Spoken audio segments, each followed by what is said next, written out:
No, what's she going to? Vanilla, creamer, but they need to be in the room. Lots of calories. If anybody wants to add to it, Start the meeting. for your coffee, since you have so much experience at Starbucks.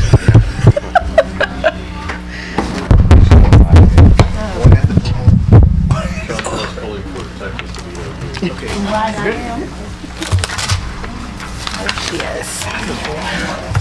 Good five. The time now is 11:33 a.m. We have a quorum and the meeting has been duly posted. Good morning and welcome to Board Briefing Day, a meeting of the Dallas Independent School District Board of Trustees. Please stand and join us for a moment of silence and remain standing for the Pledge of Allegiance and a salute to the Texas flag.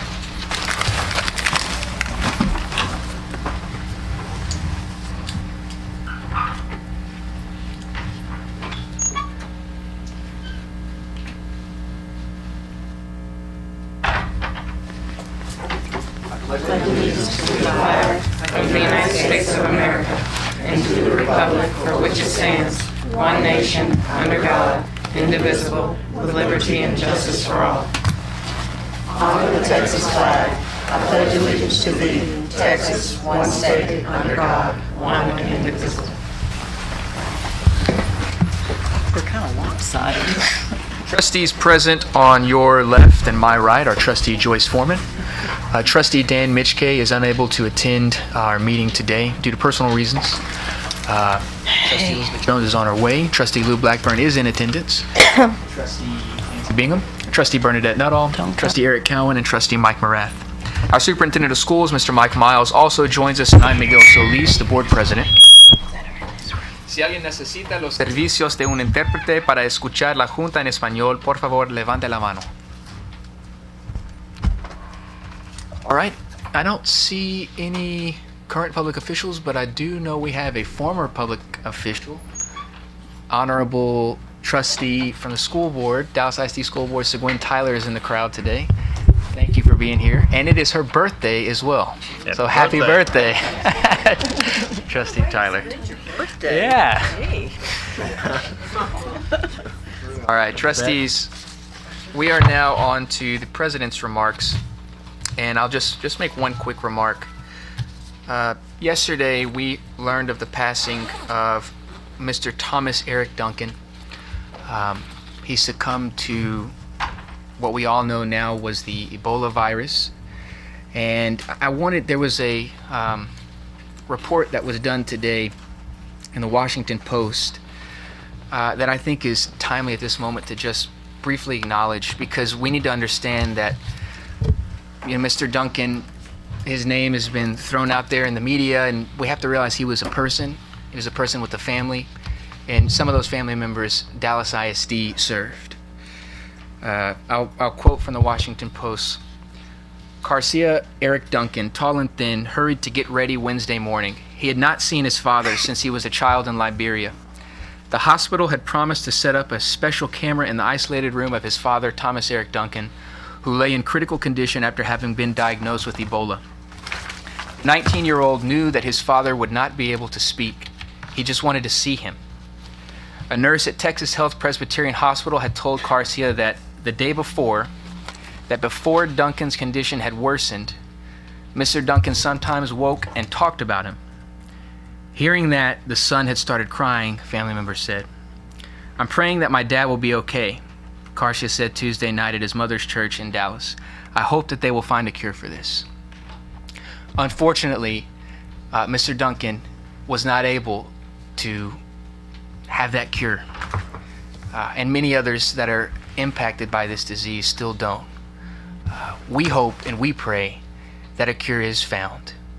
But right now, as a Dallas ISD family, there are family members from Mr. Duncan and children that we serve that need our love and they need our support.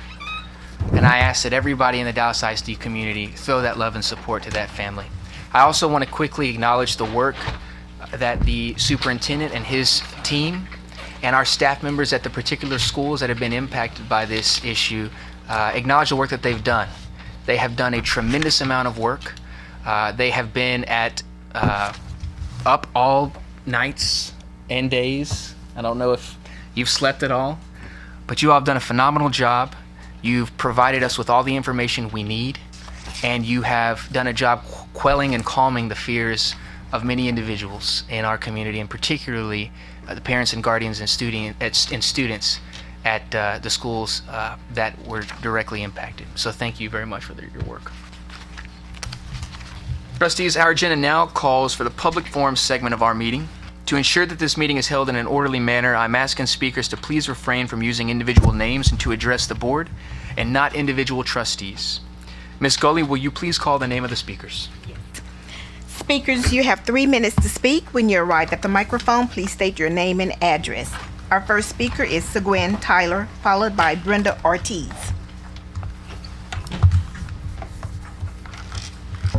First, my condolences to the Duncan family in their time of bereavement. Good morning. My name is Seguin Tyler, and I reside at 1816 Prairie View Drive in Dallas, Texas, in Arlington Park Estates. To Superintendent Mike Miles and to Board President and our school board trustee Miguel Solis and other board members. I am a graduate of Dallas ISD. My 6 siblings and I attended Arlington Park Elementary School.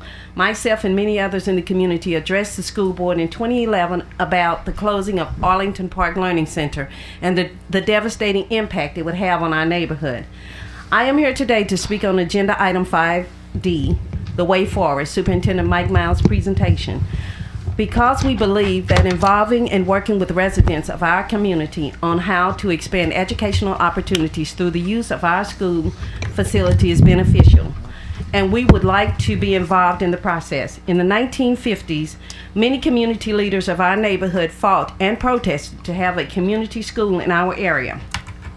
And yet we stand here today working towards our challenging task of accomplishing our goal of reopening and revitalizing our school because our community is thriving. At the council meeting on yesterday, Council Member Dwayne Caraway even spoke about our community and our school in Arlington Park. We have provided you with a packet of a brief history of our leaders' journey. And as you can see in the packet, it was not an easy task for our community icons to achieve their goal of bringing a neighborhood school to our community. We have always honored, cherished, and believed strongly in our history. Arlington Park Estates was developed for Black World War II veterans. When I pass by the school, I think about the struggle and all the hard work of accomplishing their goal of an educational opportunity for our children. How it all seems to have been in vain when the school closed. However, the community of Arlington Park does not give up. And even after the school closed, a task force was formed to think of ways to resurrect our school. Therefore, Superintendent Miles and board members, as we in Arlington Park Estates continue to move forward, we are very interested to see and hear more on the way forward. Thank you for giving me an opportunity to speak. Brenda Ortiz.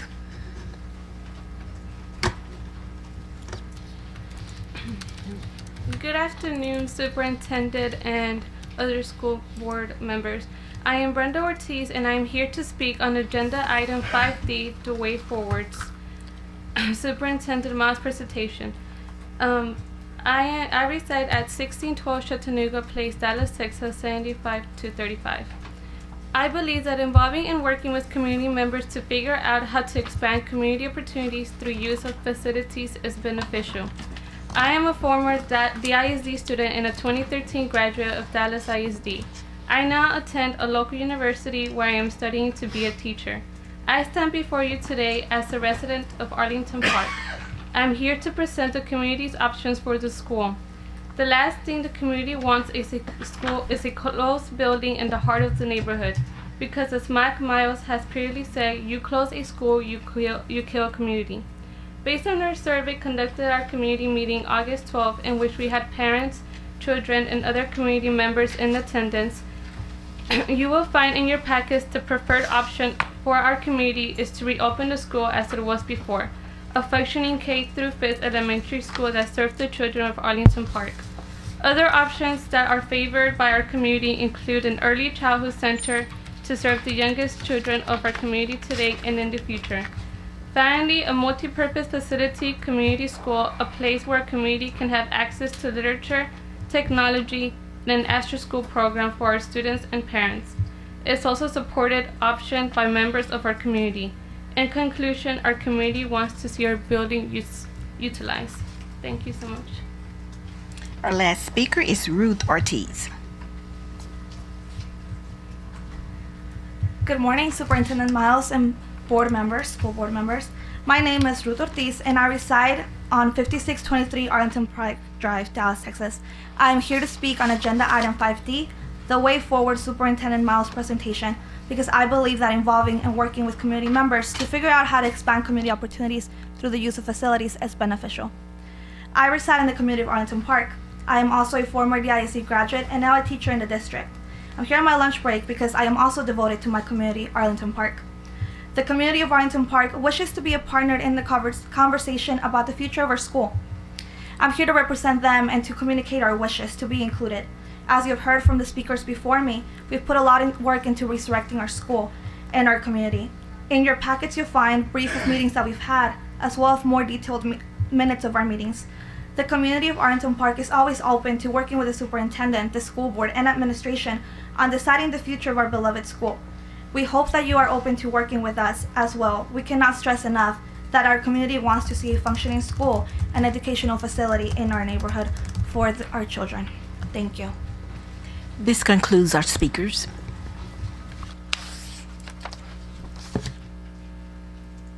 Thank you, speakers. It is now time for the board to retire to closed session. We will conduct our closed session in this room. We anticipate closed session to last approximately 45 minutes. The board will now retire to closed session pursuant to the Texas Government Code Section 551 concerning any and all purposes permitted by the Act, including but not limited to the following sections. 551.071 for private consultation with board attorney. 551.074 to deliberate the appointment, employment, evaluation, reassignment, duties, discipline, or dismissal of a public officer or employee, or to hear a complaint or charge against an officer or employee, including a discussion of 2013-2014 and 2014-2015